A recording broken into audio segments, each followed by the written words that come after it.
The first point of discussion during counter-apologetics should be ensuring that both sides have an agreed standard when it comes to the religion being discussed. Namely, how it is important to know that a theist is willing to allow the non-believer an opinion on the very religion they, the theist, are attempting to argue for. Else you end up with less of a discussion and more of a monologue. One key area of friction which I've seen time and time again comes in the form of scriptural translation. This is an argument which suggests that a critique made by a non-believer in which they utilize the believer's own text is somehow invalid due to an issue in translation. This is convenient for most religions due to the fact that most divine scripture is originally written in some form of archaic, foreign or even elitist dialect, whether it be Hebrew for the Bible, Arabic for the Quran, or Vedic Sanskrit for the Hindu Vedas. The apologist will typically argue that the specific word or even entire segment does not translate well, and that the counter-apologist should either learn the original language or remain silent. Rather comically, this argument is popular among many theists who themselves lack that ability. Countless religious apologists who make this argument are unable to read their scripture in its original language, yet demand that standard of the counter-apologist. And yet all of them will instantaneously gain some mystical power to differentiate which segments are poorly translated from those which are well translated. And it just so happens that the ones which are poorly translated are the ones which give the apologist difficulty, because to them, love is never mistranslated, only hate. Now, it is good to note this, however, be prepared for a response along the lines of personal divine revelation, or a believe first and then understand approach. This is clearly a cheap cop-out, yet it is one that is difficult to falsify. The only way you really could is, if you are an ex-believer, you could point that out and mention that you did believe once, so you know that their claims of personal revelation are not true, and by all means do so. But this can lead to a red herring involving the argument that you were never a true believer. Therefore, the most direct course of action is to attack the argument on the basis of divine will. You see, if you have found yourself confronted with an apologist attempting to convince you of the existence of their deity, then you can safely assume that they believe spreading the word is part and parcel of their duty to their God, which is based upon said deity's desires. And now that we have an understanding of said desire on behalf of their deity, how does reality reflect that? What do we see as having occurred in relation to this divine will, and does it match what we'd expect to see if there truly was some divine force involved? If a deity truly wished for people to know their word, then they would ensure, at the very least, said people could understand said word. In introducing language barriers during or after creation, or failing to deliver a divine scripture in all available tongues, they seem to have failed this relatively simple task. And by relative, I mean relative to them being divine. This argument is often best utilized against all-powerful deities, yet can still be applied elsewhere. Why? Because human beings are capable of producing writings which translate rather well. Sure, most works do not, and that's a fact. But a brilliant author, editor and translator can indeed come up with something which does translate well. So we have our mundane or earthly standard.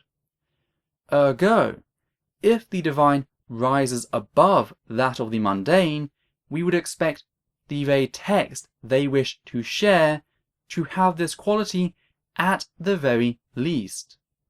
A mid-ground solution, on the other hand, would be ensuring translators translated correctly, subconsciously or even consciously, like the famous Pen is Blue scene from Liar Liar. Boss? What happened?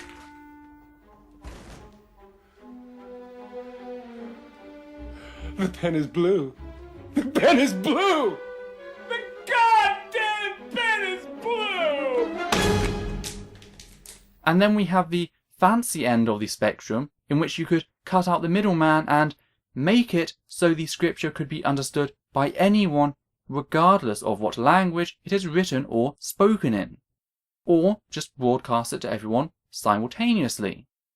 So there are a vast range of options any self-respecting deity could have chosen from, and the latter thing is not something unimagined. Various films have shed light on the concept, ranging from the announcement of Earth's destruction at the start of The Hitchhiker's Guide to the Galaxy. People of Earth, this is Prostetnik Vogon Jeltz of the Galactic Hyperspace Planning Council. All the way to the recent multilingual message sent telepathically in X-Men Apocalypse, ironically by Professor X, whose powers are bolstered by the self-proclaimed god, aka Apocalypse. So now that the core argument is dealt with, what about common extensions designed to overcome this major issue? Well, the one that I find most often crops up is the argument from free will. Namely, that in either scenario, whether the gods announce their existence globally or if God forced the correct translation, that somebody or even everybody loses out on their free will. So now I will break down these arguments, starting with the most extreme. When it comes to God creating a text which can be read by anyone, regardless of what language it is actually written in, or broadcasting that message to everyone through some divine power, the most typical response is the following.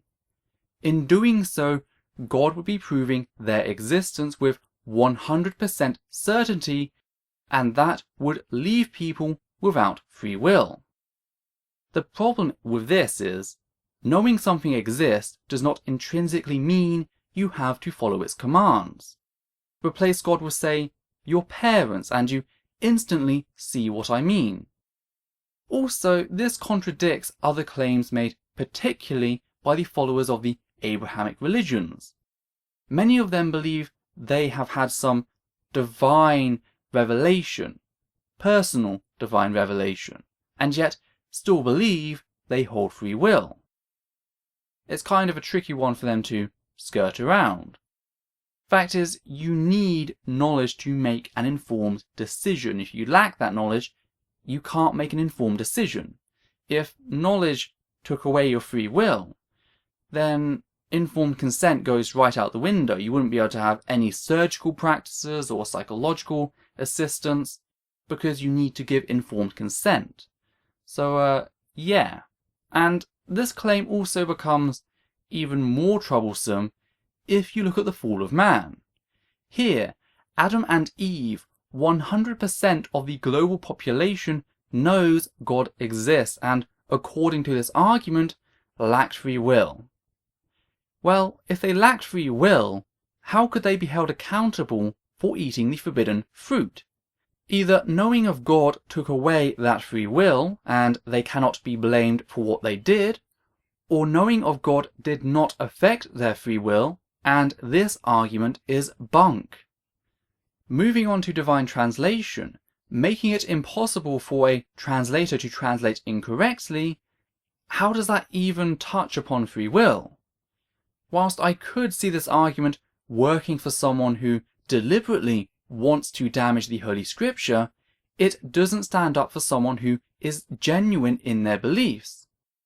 Which, if we are honest, is the majority of people who preserved these texts.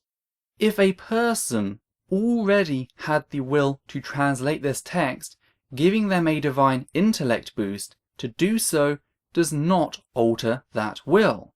Power does not correlate in any fashion with will. If I up 1 stick of dynamite to 5 sticks, the earth that will be displaced does not lose or gain any more will than it had before. And almost every religious scripture out there agrees. Now, why do I claim that? Apparent miracles.